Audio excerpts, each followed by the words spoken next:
Sesuai permintaan di kolom komentar, video kali ini kita akan membahas bagaimana budidaya bebek pedaging mulai dari 0 hari sampai dengan panen. Baik teman-teman, jangan kemana-mana, tetap bersama The Mas Bay Channel.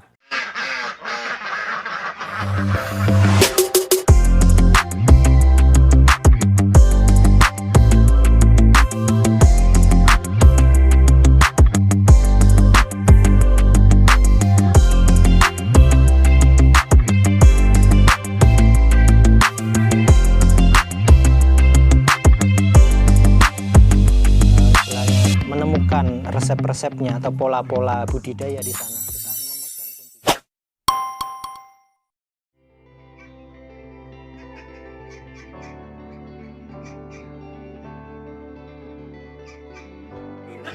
Assalamualaikum warahmatullahi wabarakatuh. Bagaimana kabarnya teman-teman semua? Alhamdulillah, saya ucapkan terima kasih banyak yang sudah senantiasa setia menemani kami di channel ini. Semoga usahanya tambah berkah, tambah besar, dan tambah luas jaringannya insya Allah ya. Bagaimana kabar perbebekan hari ini? Alhamdulillah ya. Kalau beberapa minggu yang lalu kita buat video itu kita masih harga bebek masih murah, sekarang sudah mulai menanjak ini. Kabar gembira bagi para peternak, dan ini tanda-tandanya kemungkinan semoga saja terus naik ya harganya ya. Semoga dengan tanda-tanda kenaikan harga ini semakin menambah semangat teman-teman semuanya untuk menambah populasinya ya. Insya Allah semoga tambah berkah usahanya. Nah, di video kali ini kita akan berbagi teman-teman semua terkait bagaimana budidaya bebek pedaging ya, mulai dari umur 0 hari hingga panen nantinya. Nah, nanti ada beberapa tahapan yang perlu teman-teman cermati semuanya bagi pemula khususnya. Kalau yang sudah berpengalaman saya rasa sudah tidak bingung lagi ya bagaimana memelihara atau budidaya bebek pedaging mulai dari 0 hari sampai panen. Nah, ini khusus peternak pemula yang ingin budidaya ternak bebek pedaging, ini perlu sangat diperhatikan agar nanti hasilnya bisa maksimal.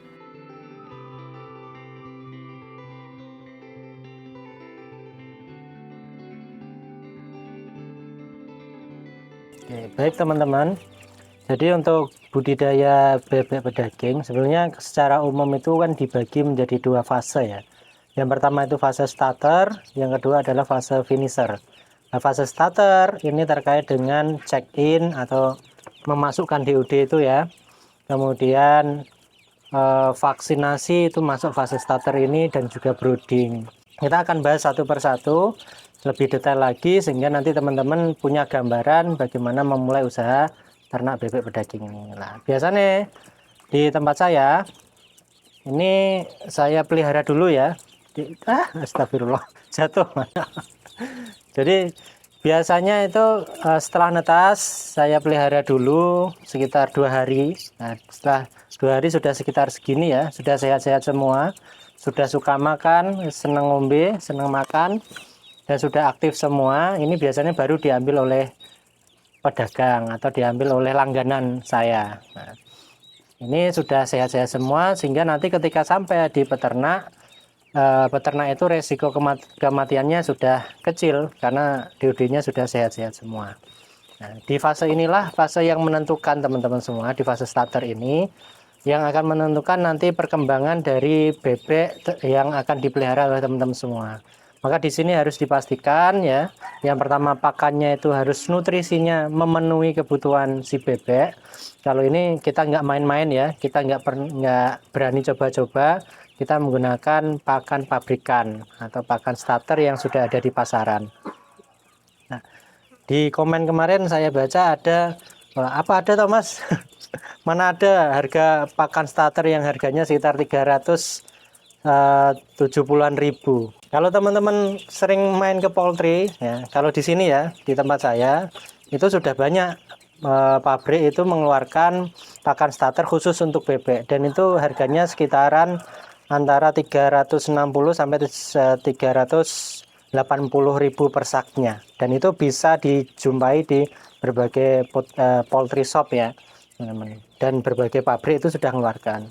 Nah, termasuk yang ini yang saya pakai ini adalah produknya salah satu pabrik 541 ya, kodenya 541. Itu harganya kalau dulu saya pernah buat video itu masih harga 363 per saknya, sekarang sudah naik lagi menjadi 379. Jadi memang seperti itu pakan pabrikan, dari masa ke masa senantiasa mengalami kenaikan dan jarang turun harganya. Karena memang bahan bakunya juga naik ya. Nah, ini pakan starter ini sangat penting untuk menunjang produksi dari DOD. Ini kita tutup saja nih, ya, biar aman. Yang kedua adalah vaksin teman-teman semua. Jadi, tapi sebagian peternak juga tidak divaksin juga aman saja. Tapi untuk antisipasi minimalkan resikonya, saya sarankan untuk vaksin itu umur 3 hari ya. Setelah sampai di lokasi teman-teman semua, itu bisa langsung divaksin pakai vaksinnya NDIB ya. Itu harganya murah, bisa dijumpai juga di poultry shop. Nanti teknisnya bisa kita praktekkan di video selanjutnya, insya Allah bisa lewat tetes mulut, tetes mata, ataupun yang lebih praktis lewat air minum. Nah, itu sangat praktis sekali.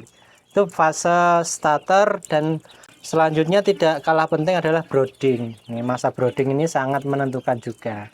Dimana di saat brooding itulah atau fase starter inilah DOD itu atau ternak kita itu mengalami fase pertumbuhan sel yang sangat cepat ya, perkembangan sel yang sangat cepat, yang itu dibutuhkan nantinya nutrisi yang bagus dan juga kehangatan ya, sehingga tingkat itu rendah, perkembangan atau pertumbuhan sel, pembelahan sel itu sangat bisa optimal, sehingga pertumbuhan selanjutnya di fase finisher nantinya bisa maksimal hasilnya, pertumbuhan bobot badannya. Nah, di sini kita yang simple, sederhana, ini pakai bohlam 5 watan ya. Pakai mereknya yang sering banyak tanya di kolom komentar, itu mereknya apa Mas? Mereknya itu Chiyoda ya. Lampu 5 watan, 5 watt. Mereknya Chiyoda, nanti bisa ditemui di berbagai toko juga. Insyaallah mudah untuk didapatkan. Ataupun kalau teman-teman yang sudah punya pemanas sendiri, brooding sendiri, bisa pakai LPG dan lain sebagainya, monggo. Nah, ini sangat penting ya. Ini di box ini kurang lebih selama maksimal, kalau di box ini ya 5 hari saya. 5 hari sudah maksimal banget itu. Nah, setelah 5 hari itu nanti kita turunkan ke kandang tanah ya. Jadi biasanya teman-teman kalau di tempat saya, di kandang saya itu kebanyakan itu adalah DOD yang sortiran. Jadi DOD yang sehat-sehat, yang bagus-bagus itu sudah laku semua, tinggal yang sortiran. Nah, sortiran itulah yang saya pelihara. Biasanya seperti itu. Jadi jarang saya melihara yang DOD yang bagus-bagus karena sudah laku.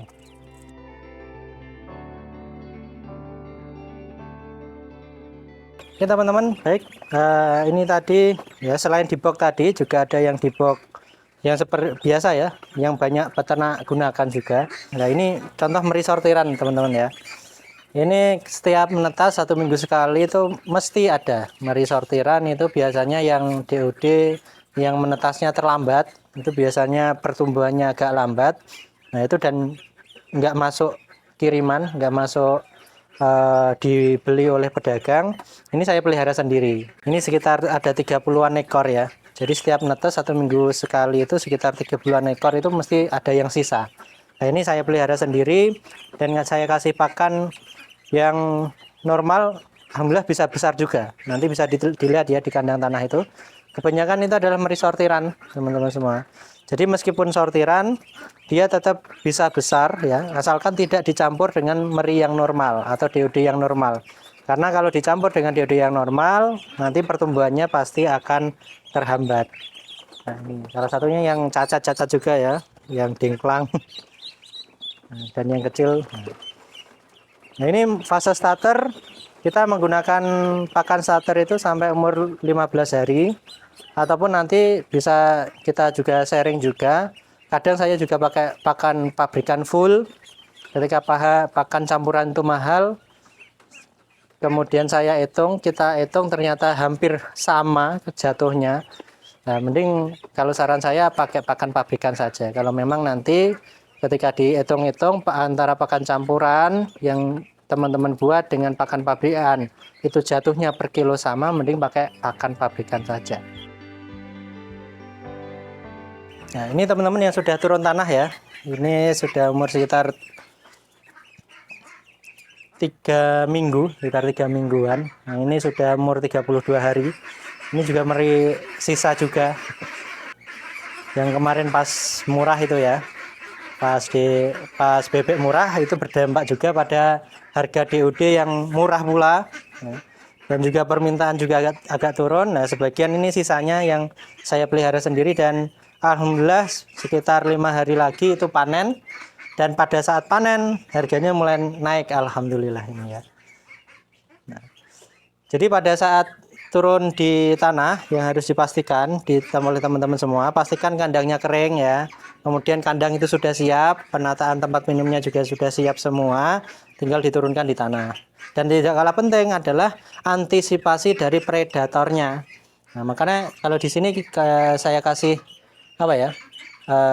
Ada asbes-asbes yang di pinggir itu untuk antisipasi predator.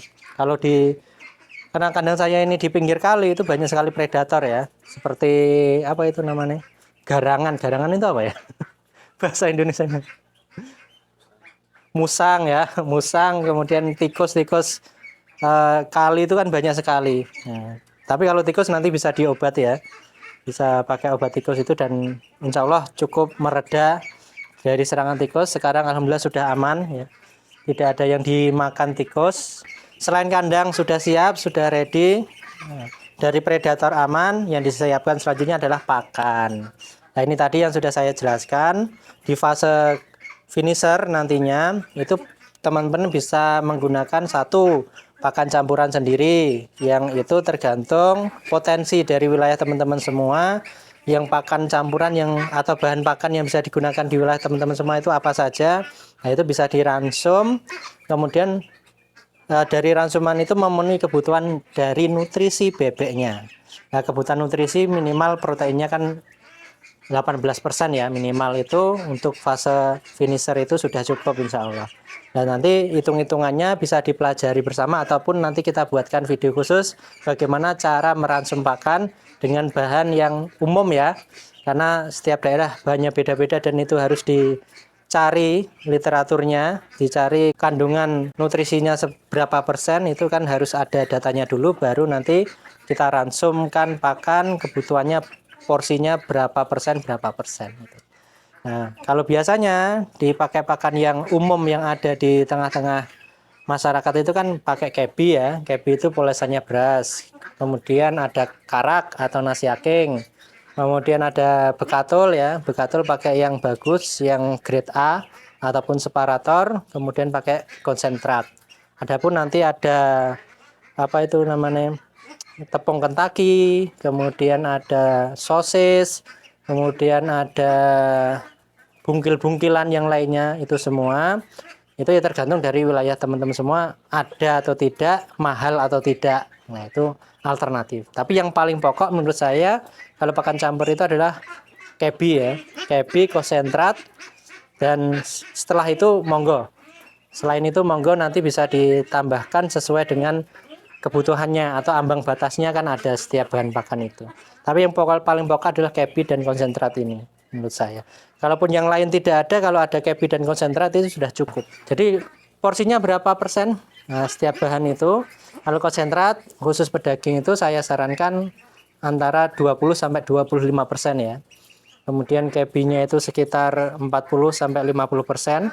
Sisanya monggo alternatifnya yang lain kalau ada, untuk menggenapi sampai 100%-nya. Nah, kalaupun tidak ada, kalaupun itu ada tapi mahal, dan di tempat teman-teman itu ada pakan pabrikan yang harganya relatif terjangkau, biasanya saya juga pakai pakan pabrikan itu juga. Nah, ini saya akan tunjukkan salah satu pakan pabrikan yang cukup bagus ya, nanti untuk campuran juga. Kita lihat ini contohnya. Oke teman-teman, ini salah satu rekomendasi saya untuk pakan nanti fase finisher ya. Nah, ini harganya cukup murah, bisa teman-teman cari juga. Nah, jagungnya berlimpah. Coba bisa di-zoomkan ya. Nah, ini energinya cukup tinggi. Nah, ini selain nanti ada campuran yang lain ya. Misalnya tetap pakai pakan starter 541 misalnya dicampur dengan ini sudah sangat bagus sekali. Karena untuk fase finisher itu kan kebutuhan energinya cukup tinggi. Dan salah satu penunjang sumber energi adalah jagung. Nah, bisa dilihat ini jagungnya besar-besar ya. Nah, ini saya rekomendasikan karena cukup banyak ini kandungan jagungnya. Nah, sehingga bisa untuk pakan campurannya, bahan campurannya juga. Ini harganya satu saknya kalau di tempat saya ya, di tempat yang lain saya kurang paham. Kalau di tempat saya satu saknya 367. Ini untuk sebelumnya untuk pakan layer ya. Pakan layer itu pakan ayam petelur yang sudah berproduksi. Nah, dibandingkan dengan pakan starter yang bebek, ini juga hampir sama harganya, jadi bisa untuk alternatif juga. Nah, itu tadi ya beberapa alternatif pakan yang bisa teman-teman coba untuk budidaya bebek pedagingnya. Nah, kemudian ada di komen juga saya baca, pemberian pakannya gimana Mas? Biasanya di tempat kami itu pemberian pakannya 1 hari 2 kali ya, pagi dan juga sore hari.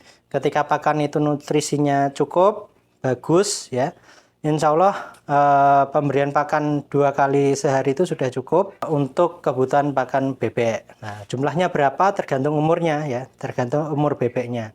Biasanya ini kalau saya total itu 100 per 100 ekornya itu membutuhkan pakan, kalau pakannya standar nutrisinya itu antara mulai dari starter sampai finisher itu sekitar 400 kilo ya, 400 sampai 450 kilo lah. Itu tergantung nanti campuran atau ransum pakan yang teman-teman buat sendiri nantinya. Nah, itu bisa dipraktekkan dan bisa nanti dianalisis oleh teman-teman sendiri.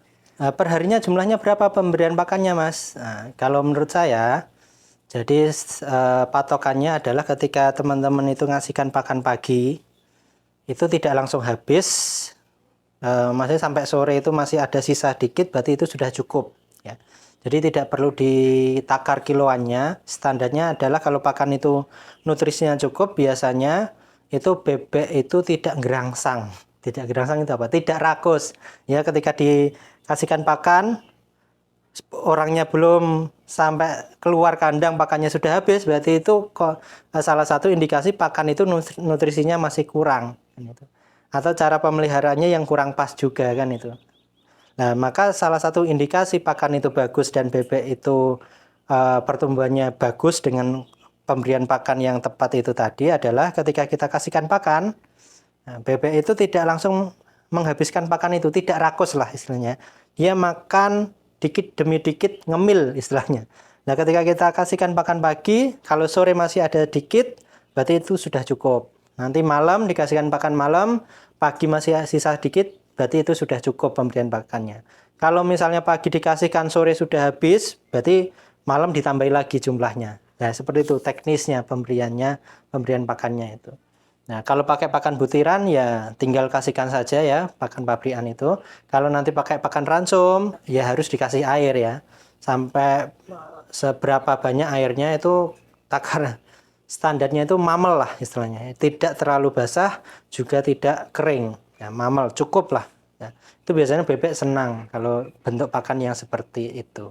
Baik teman-teman ya, terakhir ini adalah fase bentar lagi panen. Saran saya bagi teman-teman pemula, cari bakul atau pedagang yang amanah, yang bisa diajak kerjasama jangka panjang, dan bisa berlangganan lama ya.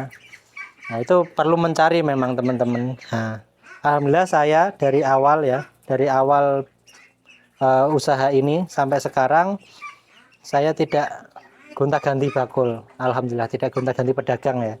Alhamdulillah ketemu dengan orang yang tepat, orang yang amanah, sehingga sampai saat ini pun saya berlangganan dengan beliau. Sehingga ketika ada panenan yang sudah siap panen, ya beliau yang manen beliau. Karena ini sangat penting teman-teman semua. Ketika waktunya panen, kemudian bebek itu belum dipanen-panen, kan nambah pakan, biaya pakan ya. 1 hari nambah biaya pakan itu sudah mengurangi margin yang cukup besar juga kan itu. Enggak. kita harus memastikan nanti ketika panen itu ada yang membeli. Tapi atau mungkin teman-teman punya inisiatif yang lebih bagus lagi, yang kreatif lagi, mungkin teman-teman bisa mengolahnya menjadi produk setengah jadi ataupun produk jadi. Produk setengah jadi itu apa? Yaitu karkas ya, daging beku, daging bebek beku, ataukah produk yang sudah jadi misalnya. Jadi makanan bebek goreng ataupun yang lainnya. Nah, itu tergantung dari kreativitas teman-teman semua dan juga modalnya seperti apa ya. Baik, itu dulu teman-teman untuk video kali ini. Semoga bermanfaat. Kalau ada pertanyaan dan lain sebagainya bisa tulis di kolom komentar dengan bahasa yang sopan. Insya Allah kalau ada waktu atau kesempatan nanti kita siap untuk menjawab pertanyaan-pertanyaan tersebut atau dalam bentuk video-video selanjutnya. Oke, dari saya cukup sekian. Terima kasih banyak atas perhatiannya dari teman-teman semua. Semoga bermanfaat. Jangan kemana-mana, tetap bersama The Mas Bay Channel. Assalamualaikum warahmatullahi wabarakatuh.